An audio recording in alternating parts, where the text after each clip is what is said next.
오늘 우리에게 주신 하나님의 말씀은 사도행전 6장 1절에서 7절까지의 말씀입니다. 사도행전 6장 1절에서 7절까지의 말씀. 한 절, 여러분 한 절 읽도록 하겠습니다. 6장 1절에서 7절까지 말씀입니다.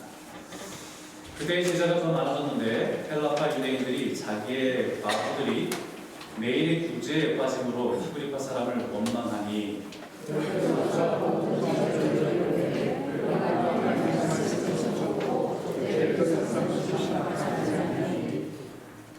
형제들아, 너희 가운데서 성령과 지혜가 충만하여 칭찬받는 사람 7을 택하라. 우리가 이 일을 그들에게 맡기고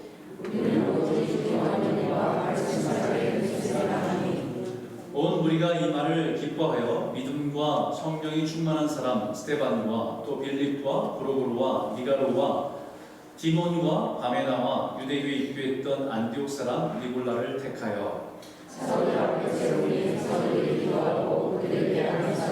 같이 읽겠습니다. 하나님의 말씀이 점점 왕성하여 예루살렘에 있는 제자의 수가 더 심히 많아지고 허다한 제사장의 예비도 이 도에 복종하니라. 아멘.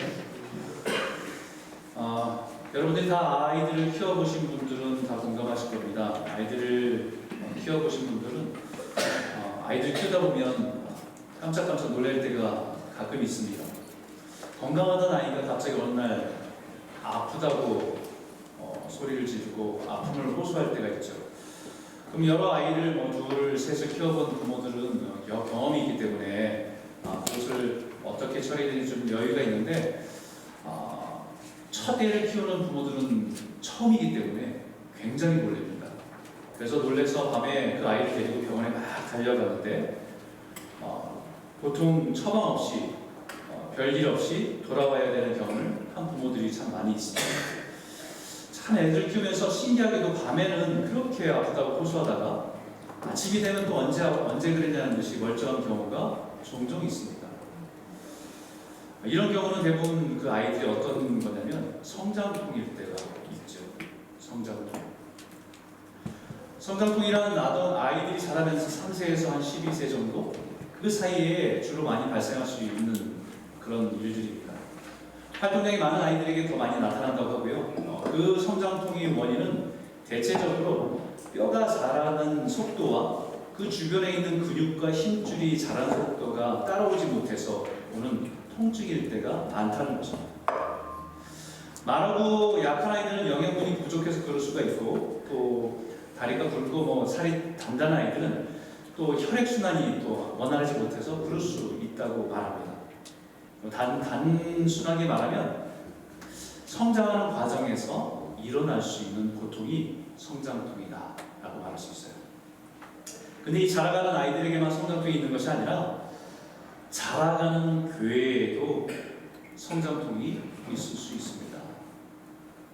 그리고 또 신앙을 가지고 살아가는 성도들에게도 우리들에게도 있을 수 있는 것이 성장통입니다.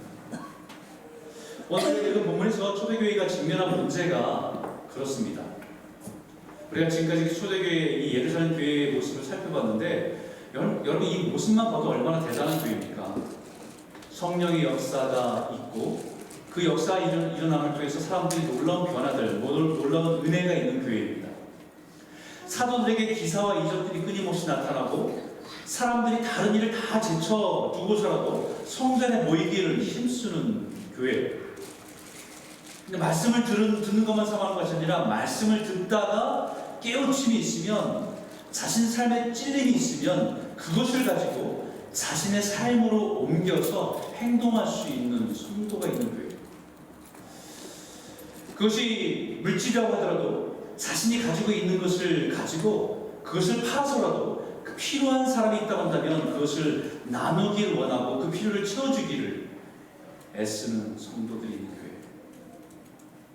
뿐만 아니라 자신의 집을 오픈해서 누구든지 그곳에 와서 함께 식사하고 함께 성만찬 나누면서 예수님의 십자가의 죽음과 부활을 기억하고 찬송하는 교회.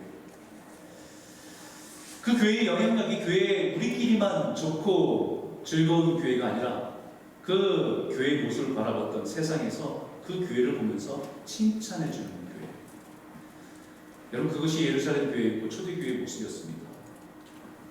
아마 이 교회의 모습들은 모든 교회들이 사모하고 아마 바라고 꿈꾸는 교회의 모습이 이 교회의 모습이에요. 그런데 오늘 우리가 읽은 본문에서 그 예루살렘 교회에도 문제가 일어나고 갈등이 일어났다는 것입니다. 이런 교회는 절대 없을 것 같았던 원망과 다툼이 일어난 것입니다. 이것은 교회가 쇠퇴할 때 일어난 것이 아니라 교회가 성장할 때 일어난다는 거예요. 우리 1절에 있는 말씀인데 다시 한번 읽어볼까요? 함께 읽겠습니다. 시작. 그때 제자가 더 많아졌는데 헬라파 유대인들이 자기의 과부들이 매일의 부재에 빠짐으로 히브리파 사람을 원망하니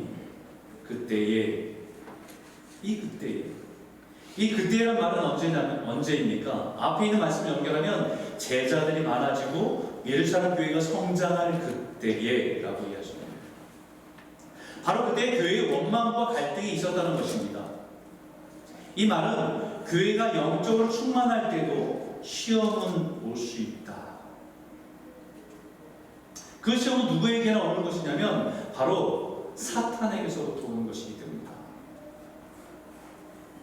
우리가 전에 살펴봤던 사도행전 4장의 마지막 절에 이 초대교회의 성령 충만한 사람의 모습을 언급하면서 그 은혜가 얼마나 풍성했는지 한 대표적인 샘플 인물을 우리에게 소개해 줬습니다. 그 사람이 바로 구브로에 사는 바나바라는 사람이었습니다. 이 사람이 예수님을 믿고 은혜에 충만해지니까 자신이 가지고 있던 밭을 팔아서 사도들에게 가져다 주고 이것을 필요한 사람들에게 나눠주라고 기꺼이 헌신했던 사람의 모습. 그런데 그런 모습만 있었던 것이 아니라 바로 5장의 아나니아 삽비라의 모습에서 그 모습을 흉내내서 자기도 얼마를 감추고 적당한 선에서 사도들에게 마치 모든 것을 가져다 헌신하는 것처럼 보여주는 사람. 그로 인해서 사도들 앞에서 죽게 되는 비극을 보여주었습니다. 성령이 충만한 교회에도 끊임없이 사탄은 사람들의 틈을 타서 교회를 흔들려고 하는 시도는 끊임없이 이루어지고 있다는 것을 보게 하십니다. 그리고 그것을 끝나지 않았습니다. 교회가 다시 그 일로 인해서 정신을 바짝 차리고 모여서 기도하자 이번에는 유대교 지도자를 통해서 정치적인 외부적인 압박을 사도들에게 잡아다가 감옥에 가둬버리는 그런 핍박과 박해를 받게 되는 상황에 처하게 되죠. 다시 말하면요, 이 땅의 교회는 시작과 함께 사탄과 영적인 전쟁을 끊임없이 하면서 나아가는 것이 교회라는 것입니다. 교회가 성령으로 충만하다고 해서 이제 전혀 사탄이 포기한다? 그렇지 않습니다. 교회가 성령으로 복음의 능력이 나타나서 예수를 믿는 사람이 많아진다고 해도 사단은 그 교회에 끊임없이 영적인 전쟁 가운데서 서 있는 것이 교회라는 것을 잊지 말라는 것입니다. 이런 교회 사단이 시험이 올 때 가장 조심하면서 깨달아야 할 것이 있습니다. 그것은 교회는 우리 교회 공동체를 말하는 것이지만 결국 교회는 저와 여러분입니다. 그리고 우리 각자입니다. 우리가 주님의 몸된 교회가 된 이상 사단의 시험을 피할 수는 없습니다. 끊임없이 우리는 직면합니다. 그 모든 시험을 넉넉히 이기며 몸된 교회를 이루어가는 것이 교회이기 때문입니다.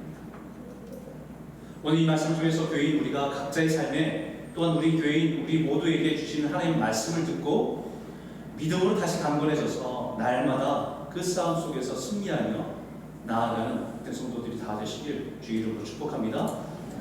첫 번째 말씀 나눌까요? 첫 번째 따라하겠습니다. 시험이 올 때에 싸워야 할 대상을 헷갈리지 마라.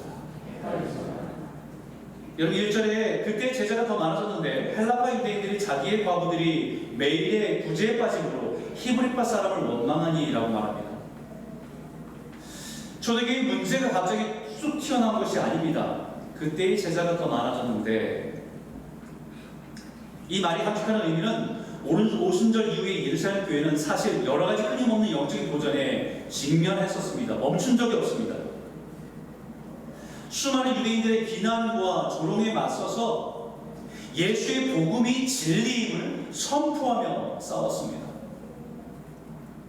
그 교회 안에 거짓과 위선으로 거짓과 위선에 도전이 임할 때도 교회의 거룩함을 지키기 위해서 영적인 싸움을 해나갔습니다. 유대 지도자들이 예수의 이름으로 절대로 전하지도 가르치지도 말라는 그 말씀 앞에 두려워하지 않고 믿음으로 지키면서 그 말씀을 선포하며 싸웠습니다. 핍박과 박해를 받으면서도 기쁨으로 그 박해 받는 것을 오히려 명예로 여기고 그것을 이겨냈습니다. 그리고 나서 그때 제자들의 수가 많아졌는데 라는 거예요. 위기가 있으면 반드시 은혜가 있습니다. 그리고 그 은혜가 있으면 또다시 교회에 어려움과 시험이 올 수 있다는 것을 우리에게 말씀하고 있는 겁니다. 근데 이번에는 이 교회에 내부의 문제가 생겼어요. 외부에서 박해, 핍박이 아니고 내부의 문제가 생겼어요. 이것은 예루살렘 교회가 가지고 있는 상황 때문에 일어난 일이에요. 예루살렘 교회의 구성원은 크게 두 부류입니다. 하나는 헬라파 유대인이고 하나는 히브리파 유대인입니다. 헬라파 유대인은 이스라엘의 본토에서 살아가고 자란 사람들이 아니라 그 할아버지든 그 전이든 그 아버지 때든 어떤 이유에 있어간에 그 유대를 떠나서 그 주변에 있는 나라를 떠나게 되고 거기서 살게 된 사람들, 그들이 언어는 헬라어를 쓰고 헬라 문화에 익숙한 사람들, 그러나 오순절에 예루살렘 찾아와서 복음을 듣고 성도가 된 사람들입니다. 히브리파 유대인들은 태어날 때부터 유대 땅에서 살았고 유대에 따라 벗어난 적이 없고 유대 문화에 익숙한 사람들입니다. 즉 겉으로 보기에는 똑같은데 언어와 문화가 다른 사람들이 교회 안에 한 공동체를 이루고 있다는 것이죠. 그 사람들이 갈등하게 됐다는 것입니다.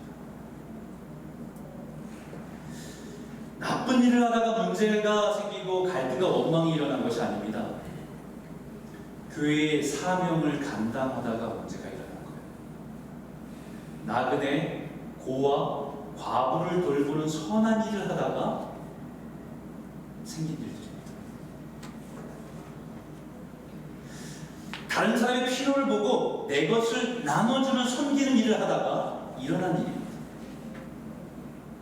열심히 섬기고 나누고 베풀고 하는 일을 했는데 문제는 교회 내에서 헬라파 과부들을 돕고 구제하는 일이 조금 소홀히 됐던 것 같습니다. 교회가 예루살렘 중심으로 사는 과부는 챙겨주면서 다른 지역에서 온 사람들의 과부는 무시한다는 것입니다. 이미 사도들이 다 예루살렘 출신이니까 우리를 무시하는 건 아니냐라고 그 마음의 소원함을 가지고 갈등이 일어난 것입니다.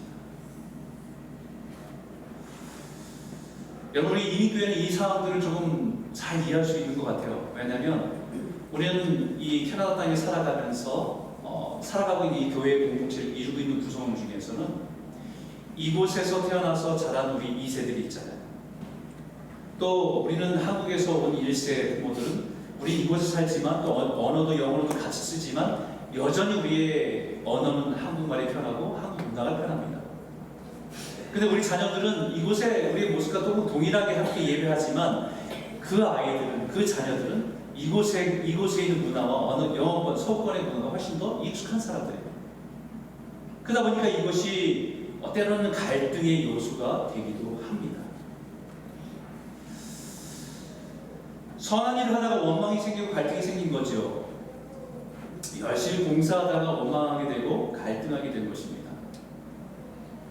가만 보니까 헬라파 유대인들 사이에 있는 과부들이 특히 소외가 되는 것이 보인 겁니다.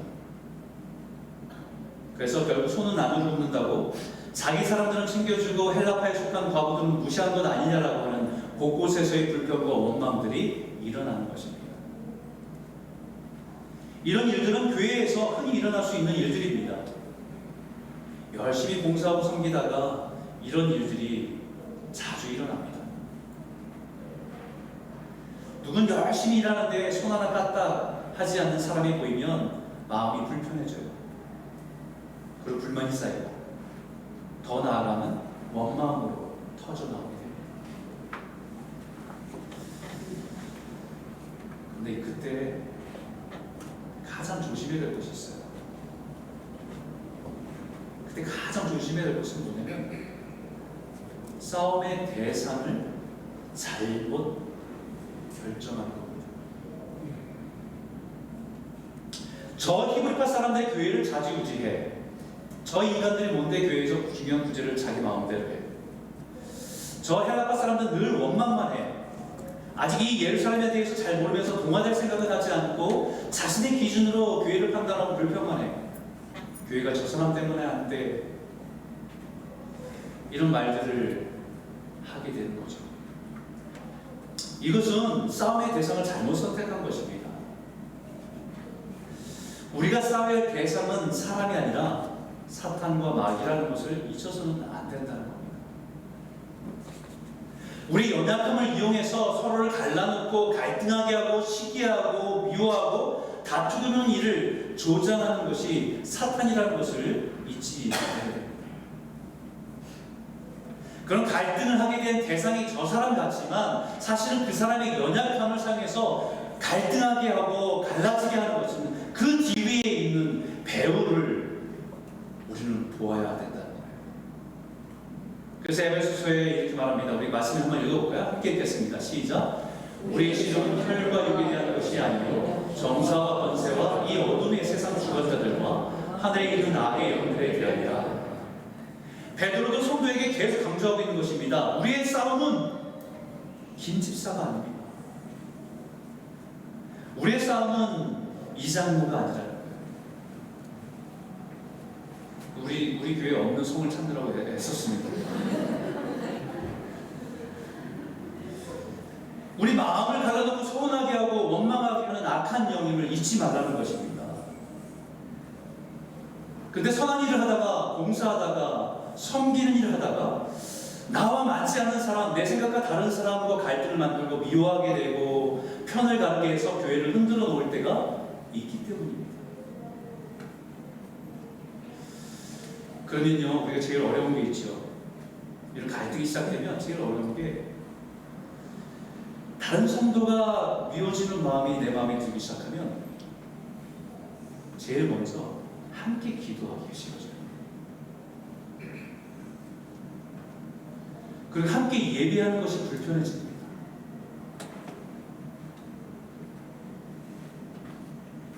그게 사탄이 노리는 가장 원하는 거예요. 그러나 영적으로 깨어 있는 사람은 싸워야 할 대상이 그 사람이 아니라 우리가 아니라 우리의 마음을 교묘하게 시험들게 하고 미워하게 하고 시기하게 하는 사탄임을 깨닫게 됩니다. 사도들의 이 문제의 원인이 히브리파 사람들이 자기의 사람들을 챙기는 것에서 일어난 것이라고 생각해서 그들을 비난하거나 그 책임을 그들에게 전가하지 않았습니다. 혹은 헬라파 사람들의 깊은 열등감으로 인해서 피해의식에 의해 너무 민감하게 반응한 것이라고 그들을 책망하지 않았습니다. 우리는 함께 예배하고 기도할 때 우리 스스로 나 혼자서 감당할 수 없는 이 영적인 싸움에 사단의 권세에 우리가 함께 싸우는 동지라는 것을 깨닫게 되는 것입니다. 분명한 것은 우리가 싸워야 할 것은 우리가 아니죠. 우리 서로가 아닙니다. 그 연약함을 가지고 지금 우리를 갈등하게 한다라는 것을 분별하셔야 됩니다. 기도할 때에 우리가 싸워야 할 적은 사탄과 마귀라는 것을 깨닫게 됩니다. 함께 기도할 때 우리는 서로 믿음의 동지라는 사실을 깨닫게 됩니다. 함께 기도할 때 서로를 도와야 그것이 내가 사는 길인 것을 깨닫게 되는 것이 교회입니다. 두 번째로 나누고 싶은 주제는 이거예요. 따라해볼까요? 표면적인 해결보다는 본질적인 해결책을 찾아라. 2절에 있는 말씀인데 같이 한번 크게 한번 읽어볼까요? 함께 읽겠습니다. 시작. 12 사도가 모든 제자를 불러 이르되 우리가 하나님의 말씀을 제쳐놓고 젖대를 일삼는 것이 마땅하지 아니하니. 여러분, 실질적인 문제는 교회 안에서 어려운 사람을 돕는 구제 문제에 발생한 것입니다. 헬라파 사람들의 주장을 그대로 받아들이면 교회 안에 어려운 성도를 돌보는 사역에 공평하게 진행되지 않은 것입니다. 분명히 교회의 원칙과 기준을 따라 구제가 이루어진 것이 아니라 소외된 사람들이 발생한 것이죠. 이것이 그 사역을 담당한 사람들의 개인적인 관계나 편의에 의해서 그렇게 되어 수도 있고, 아니면 실수로 교회에서 구석구석을 다 파악하지 못해서 미처 누군가에게는 구제의 손길이 미처 닿지 못한 것일 수도 있습니다. 이것은 그 문제의 팩트예요. 그렇다면 이 문제를 해결하기 위해서 헬라파 사람들의 상황을 잘 아는 사람들을 몇 사람을 더 보강하고 조직을 꾸리고 재구성하고 빠진 사람들의 문제를 파악해서 이제는 주먹구구식이 아니라 조직적으로 이 사회를 감당하도록 하면 됩니다. 이것이 그 팩트에 대한 솔루션입니다. 어차피 이 문제는 간단한 문제일 수 있어요. 그러나 사도들은 이 문제를 그렇게 보지 않았습니다. 뭐라고 봤냐면, 우리가 하나님의 말씀을 제쳐놓고 접대를 일삼는 것이 마땅하지 아니하다. 우리가 더 중요한 일을 소홀히 합니다. 우리가 진짜 집중해야 되는 일은 하나님의 말씀을 제대로 가르치고 그 말씀을 듣는 일인데 그것을 소홀히 했구나라는 것을 깨달아요. 사도는 지금 교회가 직면한 문제가 단순히 구제의 문제가 아니라 영적인 문제인 것을 짚어낸 것입니다. 단순히 헬라파 과부에게 고아들을 구제가 소외되지 않도록 하는 것을, 그것도 중요하지만 더 중요한 것은 헬라파 사람들이 자신들이 소외되었다고 느끼고 교회 공동체 안에서 서로가 다르다는 것을 인해서 서운함과 시기와 질투의 마음들이 자라고 있는 것이, 그것이 더 문제라는 것을 발견해낸 것입니다.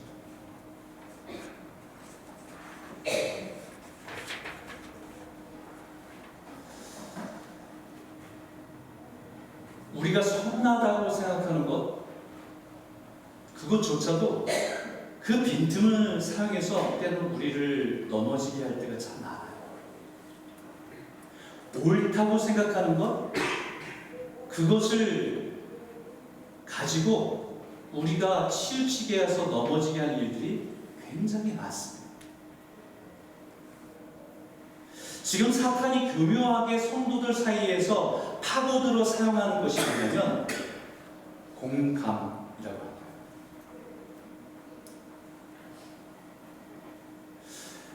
이 공감이라는 말 굉장히 중요한 말이잖아요. 이 시대는 더욱 중요한 말입니다.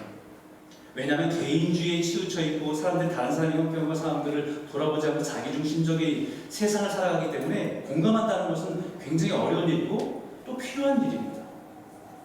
다른 사람의 형편을 돌아보면서 내 마음을 함께 공유할 수 있는 것, 다른 사람의 마음에 함께 공감하면서 같이 아파할 수 있는 것, 같이 기뻐할 수 있는 것, 너무 중요한 가치입니다. 그래서 이 영어의 단어가 그 공감이라는 단어를 두 가지 쓰는데 empathy 아니면 sympathy라고 하는 단어예요. 파티라고 하는 feeling, 감정을 empathy, 누구의 상황에 한다고 해서 M입니다. 누구의 상황에 넣어보는 겁니다. 그 사람의 입장에 서보는 겁니다. 그 사람의 상황에 더 가까이 들어가서 그 감정을 느껴보는 겁니다. 그것을 공감이라고 해요. sympathy는 내가 이미 경험했던 상황과 아픔과 상처가 있는 사람이라고 한다면 동일한 일을 경험하고 있는 사람에게 그 동질감을 가지고 느끼고 있는 감정을 sympathy라고 합니다.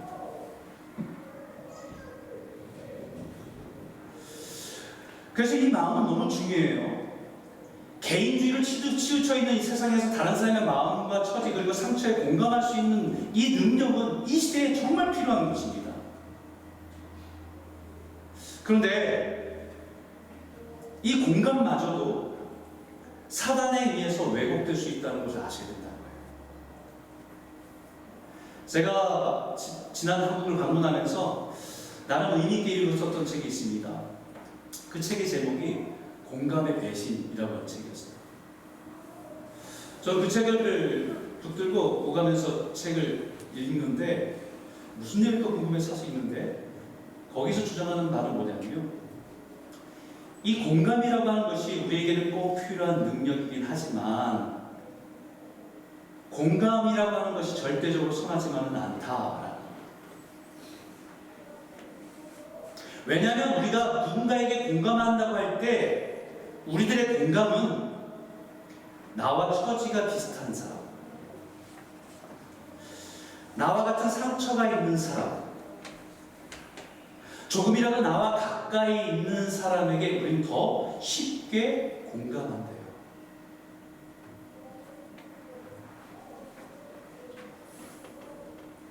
그래서 우리가 공감한다는 것이 절대적으로 균형 잡혀 있다고 말하기는 어렵다는 것입니다.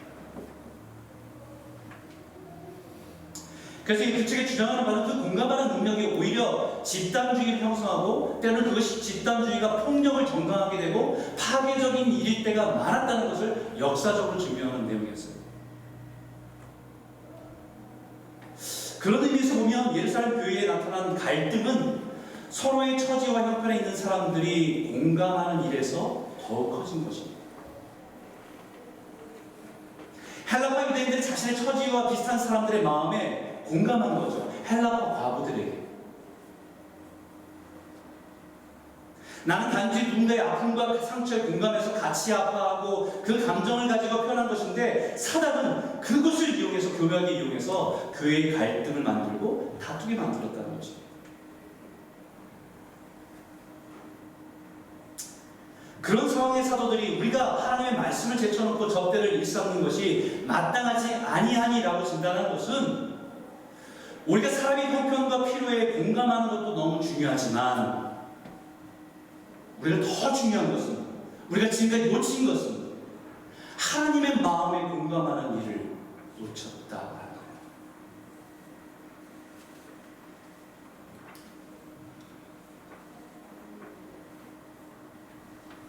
사람의 마음에 공감하는 것은 우리가 애썼는데 정작에 하나님의 마음에 공감하는 일을 놓치고 왔다는 것입니다.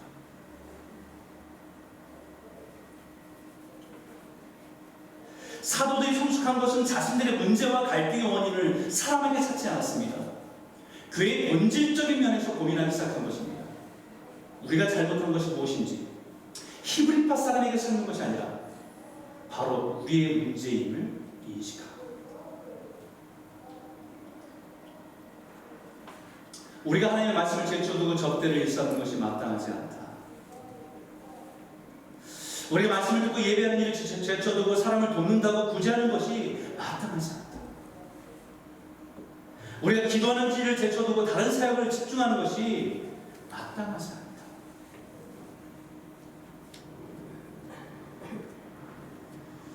여러분, 우리는 쉽게 하나님의 말씀을 제쳐두고 접대, 사역, 봉사에 치울 때가 참 많습니다. 처음에 그 일을 시작할 때는 하나님의 은혜 때문에 시작했는데요. 시간이 흘러가면 하나님의 말씀은 점점 약해지고 접대하고 사역하고 봉사하는 일만 남을 때가 참 많아요. 왜 그런지 아세요? 하나님의 말씀을 가까이 하는 것은 티가 안 나거든요. 근데 봉사하고 하는 일에서 빠지면 티가 나니까 그 일에 더 애쓰는 겁니다.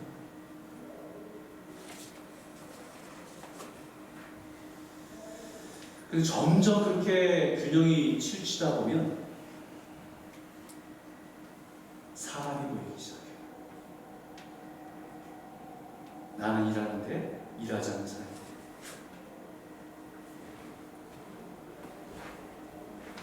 나는 일하는데 사람들의 말이 들려. 사람들의 반응이 보여. 점점 우리들의 마음은 흔들리게 되어 있습니다. 왜? 우리가 약하니까.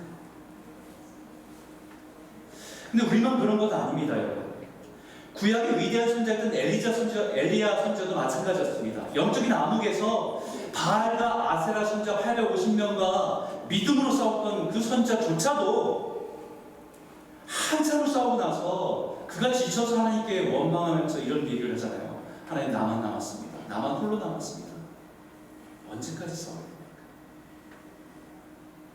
나만 홀로 남았다는 게 뭐예요? 다른 사람들 보는 거잖아요. 지금까지 850명과 싸울 때는 다른 사람이 안 보였습니까? 그때는 주님만 보고 한 거잖아요. 지금은 사람이 보이는 겁니다.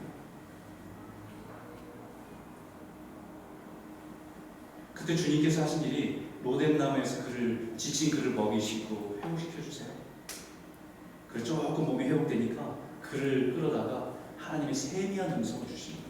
말씀을 주십니다. 그 말씀으로 다시 일어나서 다시 사명의 삶으로 돌아가게 하셔요. 돌아갔습니다.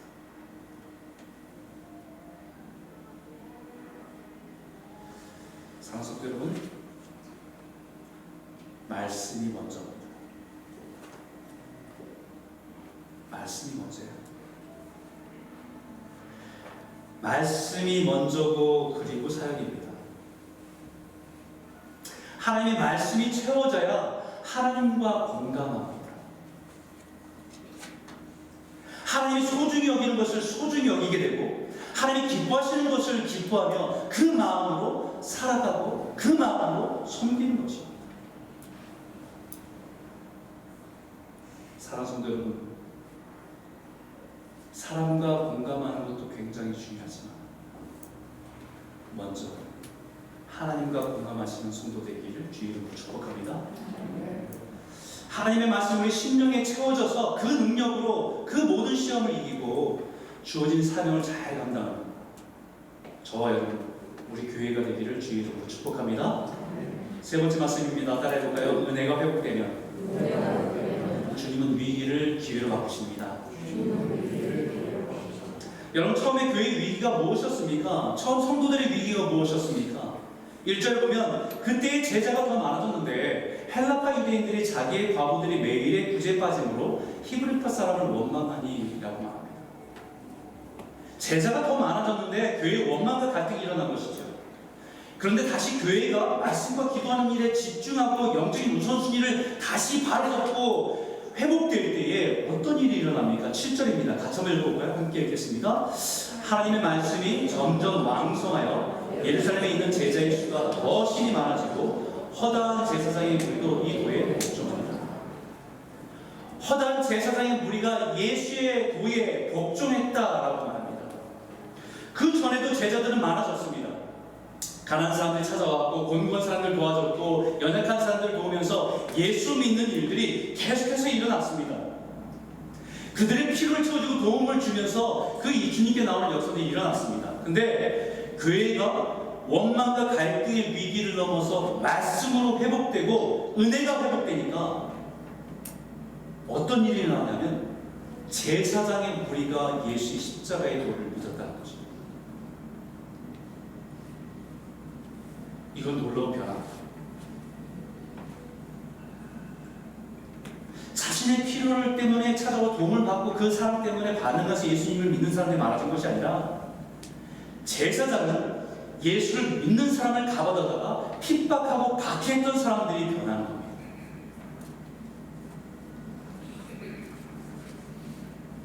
제사장들은 사회적으로, 경제적으로, 지적으로 안정을 가진 사람들인 제사장조차도 예수의 복음에 반응하기 시작했다는 것입니다.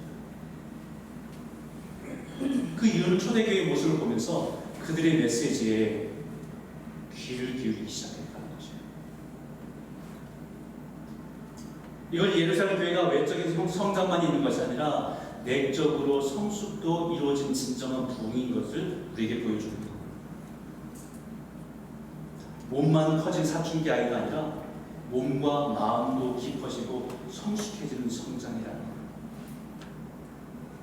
균형 있는 성장이 이루어진 것입니다. 처음에 교회의 고통을 성장통에 비교해서 말씀드렸습니다. 뼈와 근육과 힘줄의 불균형인 성장에서 오는 고통이 성장통이라고 한다면 이제는 모든 것이 균형 있게 조화롭게 성장해 가는 모습을 보여줍니다. 위기는 곧 기회입니다. 초대교회에서도 교회 안의 갈등과 원망의 위기에서 그들이 지켜야 할 믿음의 자리를 지키고 나아갈 때 제자의 수가 더 많아지는 역사가 일어납니다. 그것도 지금까지 기독교를 박해하는 데 앞서섰던 제사들까지도 그리스도에게로 나오는 놀라운 역사를 경험하는 영적인 기회가 됐다는 것입니다.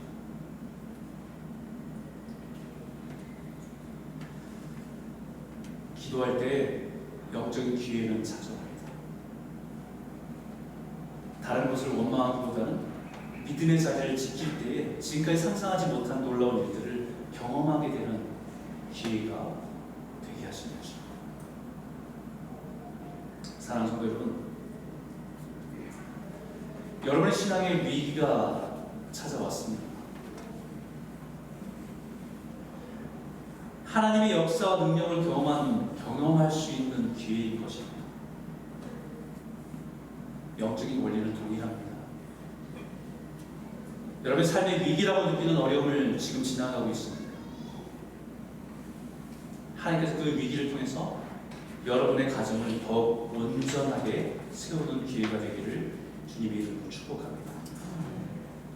다른 사람과 환경을 원망하고 고치려고 하기보다는 먼저 영적인 자리를 지키십시오. 말씀이 먼저입니다. 믿음의 자리를 지키십시오. 살아계신 하나님께서 여러분의 삶과 가정에 놀라운 일들을 행하실 줄 믿습니다. 함께 기도하겠습니다.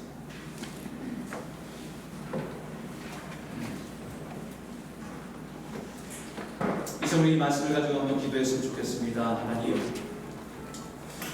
우리의 삶의 매 순간순간에 사단의 시험이 올 때 주님 분별하게 해주십시오. 연약한 지체를 통해서 우리에게 사단의 시험이 올 때 그 지체를 향한 미움과 다툼이 아니라 그 사람의 연약함을 이용해서 나를 흔들고 교회를 흔드는 사단의 권위 앞에, 사단의 권세 앞에 말씀과 기도로 무장해내고 이겨낼 수 있도록 붙들어 주시옵소서. 모든 일에 말씀보다 앞서지 않게 하여 주시고 하나님의 마음과 뜻에 공감하는 삶을 살아가게 하여 주십시오. 사람의 마음에 공감해서 내가 좋은 사람이라고 하는 것을 주기보다는 먼저 하나님의 마음에 공감해서 하나님이 기뻐하시고 하나님 원하시는 것이 무엇인지 붙들고 기도할 수 있는 성도가 되게 하여 주십시오. 믿음의 위기에서 더욱 주님을 의지하고 믿음으로 서서 영적인 성숙을 이뤄내는 기회로 삼게 하여 주시길 원합니다. 우리가 그런 교회가 되기 원합니다. 내가 그런 성도로 성숙함으로 나아가기 원합니다. 우리 한번 같이 한번 기도하겠습니다. 함께 기도하겠습니다. 살아계신 하나님 아버지 참 감사합니다. 오늘 이 말씀을 통해서 우리가 오늘 수많은 사탄의 시험과 어려움들 가득히 힘없이 오는 하나님 말씀으로 무장해서 이겨낼 수 있도록 인도하여 주시옵소서. 우리가 살아야 대상은 사람이 아닙니다. 혈과 육이 아닙니다. 다른 누구가 아닙니다. 하나님 그 연약함을 가지고 공격하고 다투고 발전하는 모습에서 우리가 기도로 수정해서 이겨낼 수 있도록 인도하여 주시옵소서. 우리가 그런 어려움을 볼 때마다 말씀으로 돌아가고 말씀 위에 서서 더 많은 것을 주셔서 이겨내게 하여 주시고 더 성숙한 모습을 설 수 있는 저희가 되게 인도하여 주시고 잡아 주시옵소서. 하나님 사람의 마음에 공감하는 것은 너무 중요합니다. 아픈 자와 같이 아파하고 기뻐하는 자와 함께 즐거워서 너무 기뻐하시는 것입니다.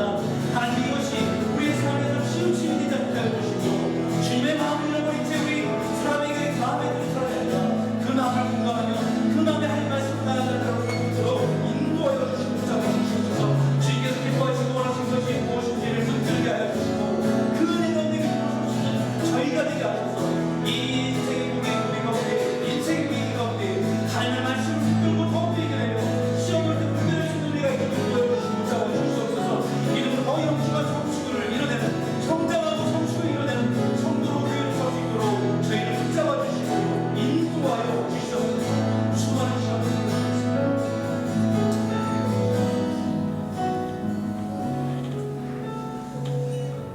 살아계신 하나님 아버지 감사합니다. 우리를 교회로 불러주셔서 그리스도의 머리 되심을 선포하며 그 몸됨을 이뤄가는 교회가 됨을 깨닫게 하여 주시고 우리의 서로 지체가 연약한 그 부분 때문에 때로는 서로가 아프고 또 갈등하고 아파할 때 있습니다.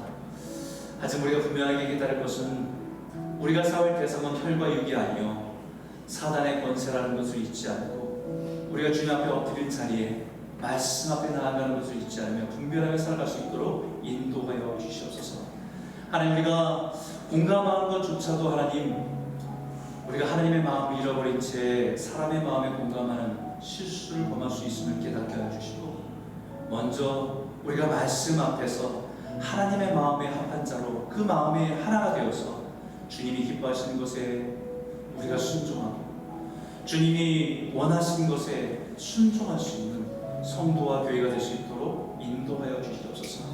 하나님이 예루살렘 교회가 여러 가지 갈등과 아픔들이 있었지만 그러나 그 본질을 붙들고 다시 한번 일어설 때 놀라운 기적의 역사와 부흥의 역사를 경험한 것처럼 우리가 하나님 이 시대에 하나님 세상을 향해서 살아계신 주님의 진리의 복음을 선포하는 교회로 서게 하여 주시고, 하나님 주님이 다시 오실 때까지 우리가 이 사명을 굳건히 잘 감당하는 교회와 성도 될 수 있도록 축복하여 주시옵소서. 오늘 하나님, 우리 성도들 가운데 이런 마음의 시험에 연약함 가운데 아픔 가운데 있는 성도가 있다고 한다면 주님 성령께서 이 시간 만져주시고 위로하여 주시고 믿음으로 또 말씀으로 다시 힘있게 일어나는 귀한 시간 될 수 있도록 축복하여 주시옵소서. 예수님 이름으로 감사하며 기도드렸습니다. 아멘.